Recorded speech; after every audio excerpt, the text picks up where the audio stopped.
Hello, everyone. Yes, my name is Elena Cossu, as Balin said. I'm currently at UI, but I work for AUTHLIB as part of the Sciences Po team in France.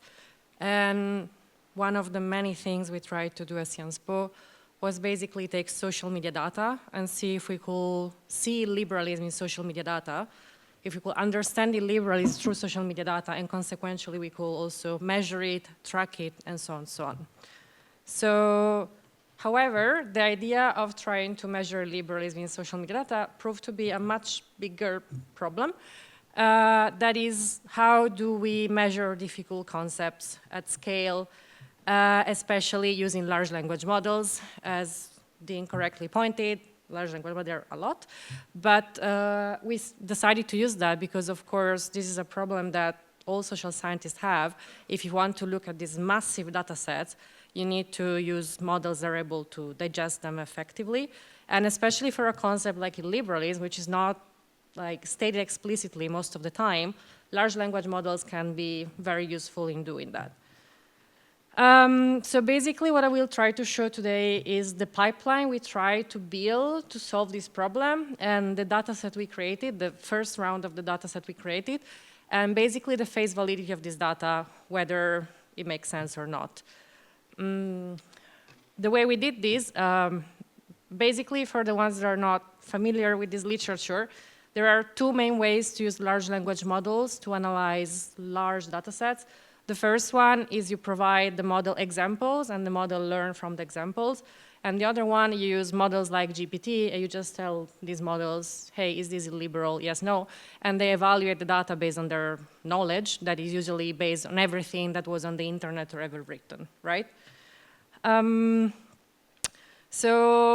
However, we decided to go for something in between the two. Basically, we use like generative large language model like GPT with examples, and we try to see how they perform. The idea is, of course, to expand this pipeline later, but these are the results about this in-between method of using GPT with examples. And the way we did that is basically we built a pool of examples, and we use human coders to evaluate them of whether they contain illiberalism. And then we selected examples, and then we use these examples to run the model on the whole sample. And once again, today we will see how the model performed.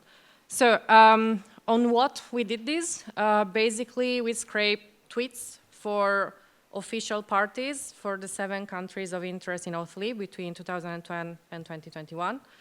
And then we selected a sample, as I said.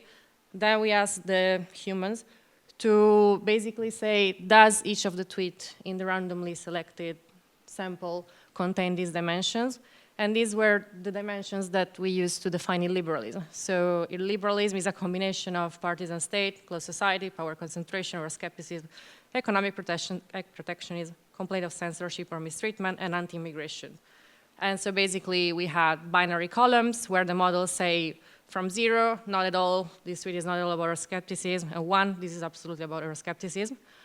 And we labeled everything with the examples, and then we also had the models give us the reason why it gave the particular score. So basically we tried to have the model mimic experts. It's like, okay, I think this tweet contains Euroscepticism because of this and that reason. And also, to facilitate our work, we also had a variable which was non-illiberal, which was like, also, please model, tell me if this absolutely is not illiberal, let me know, so we could then select more easily our examples for the labeling later. So yes, this is once again what we did. After we had the pool, we validated with humans, so yes, experts are still very much needed. We labeled the full corpus with JSON schema. I'm not going into the technicalities of this. And then we checked once again that the model was performing correctly and fixed all the technical problems. So to look at the data set and the very first results we have, these are the tweets divided by country, right? So as you can see, Italy is the country with the most tweets for all official parties that have official accounts and so on. And Hungary is the one with the least.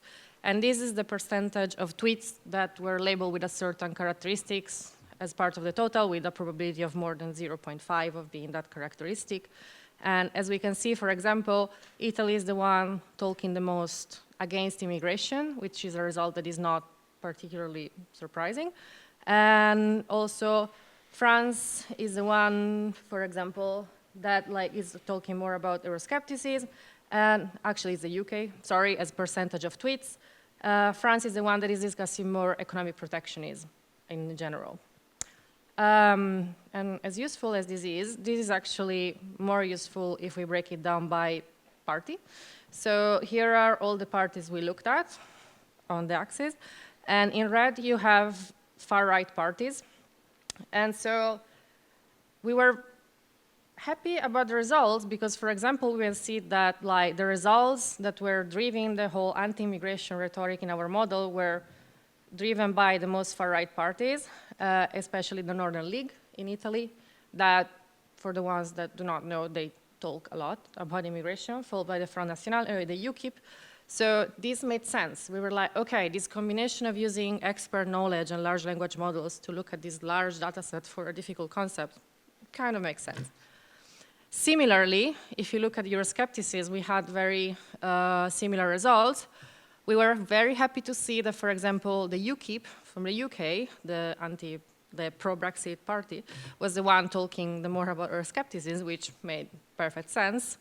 And also that, anyways, the right-wing parties were out there. So, more interestingly, if we looked at the results over time, so this, for example, is the discourse about immigration for the peace in Poland. And the line with the dots is the line about when the immigration crisis started. And we could see that not only the discourse about the anti-immigration discourse becomes more persistent during summer, because as we know, there tend to be more people coming, and we talk more about immigration in general in Europe. But also that it became higher right after the beginning of this crisis and more persistent. So also we had some face validity for the overall data set on the party level, but also on a temporal dimension. So main takeaways. What we are still trying to work on is to create a reproducible pipeline to use large language model to work with us on looking at difficult political concepts at scale. The very first results are very promising, even if we still have a lot to work to do. And of course, next we're planning to expand the pipeline in different ways. For example, maybe using this generative language model to select a lot of examples and then train a BERT model based on that. And also possibly, once this pipeline works well on illiberalism, try to expand it as well on other difficult political concepts and see how it works. That was it. Thank you very much for your attention.